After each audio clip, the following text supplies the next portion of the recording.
Konnichiwa, Naked-san here again, and today what we're looking at is my Saturn. Now, if you remember last time I said why I don't do video cables, because this little hack job I did, which replaced a DIN connector, turned it on, and there was a buzzing sound. I got the video to work, but there was a buzzing sound. I figured out why that was. It's because when I did the pin out, when I figured out, because I had the pin out for the rear, but obviously that's for the DIN connector.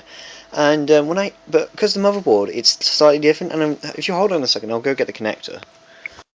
Connector here is the DIN 10 connector. You'll notice all the pins, but notice one thing: it's not the shape of the DIN connector. You'll notice it's just a I don't know what the term is, but it's just basically like a rectangle of pins. So what I had to do is get a piece of thin wire to stick in the end, and I had to figure out what pin it each did. But when I did that, I actually wired it wrong. So I actually, instead of although I got 90% of it right, I for some reason I swapped the S-video and the sound lines over, so obviously I was getting buzzing because I put video signals down the speaker lines.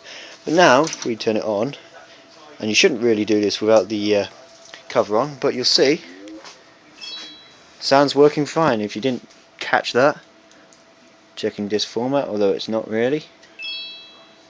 And that's all working good, and I'm getting nice clear video signal, and I know this is RGB because you can tell by all the pixelated buttons. But I didn't stop there. In fact, this was my second task to fix. Right, if I unplug that and unplug the SCART connector, one of the most useful connectors in the world, and plug that in, you'll notice my Dreamcast, which you probably noticed way before I did. You'll notice that if I turn this on, I've still got to change that light.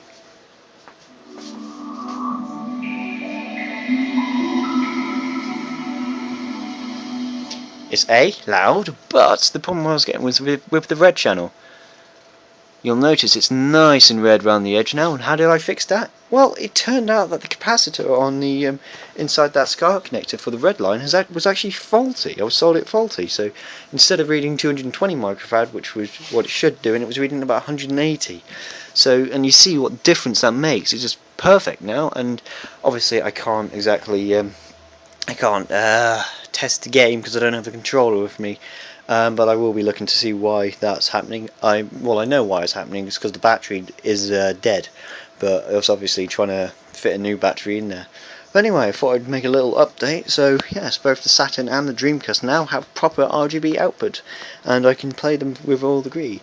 I'm going to have to do one thing to this cable, which is cut and strip, well not cut and strip, but cut down the loose wires on the shielding, and then I have to make sure it's all soldered in properly, because at the minute it's sort of frayed and it's sort of interfering with everything, but otherwise it should be alright. Anyway, so yes, I do make RGB cables now. Hope you've enjoyed, and thank you for watching.